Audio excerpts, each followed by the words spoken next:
ជំរាបសួរបងប្អូនទាំងអស់គ្នាចាបងប្អូនទាំងអស់គ្នានេះបានតែយើងឡើងមកហើយបងប្អូនណាចាជើងថ្ងៃត្រង់សម្រាប់ថ្ងៃទី27ខែ5ឆ្នាំ2025នេះនេះបងប្អូនចាដែលយើងត្រៀមដឹក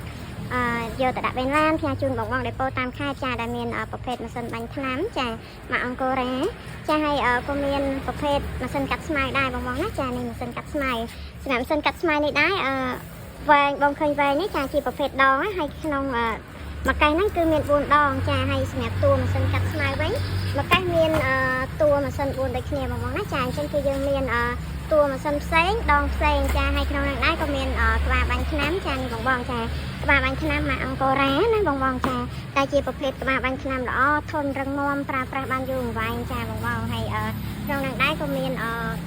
ប្រភេទក្នុងបាញ់ថ្នាំប្រើអគុយដូចគ្នាដែរបងប្អូនណាចាអញ្ចឹងសម្រាប់បងប្អូនទាំងអស់គ្នាចាដែលមានតម្រូវការទៅលើប្រភេទសម្ភារៈកសិកម្មគ្រប់ប្រភេទនិងគ្រឿងបន្លាស់គ្រប់ប្រភេទបងប្អូនអាចធ្វើការតំណបានមកកាន់ Play Store ឬក៏លេខទូរស័ព្ទដែលមាននៅលើ Page ស្រាប់តែម្ដងបងប្អូនណាចាអរគុណច្រើនបងប្អូនទាំងអស់គ្នាចាជម្រាបលាជួបគ្នានៅវីដេអូក្រោយ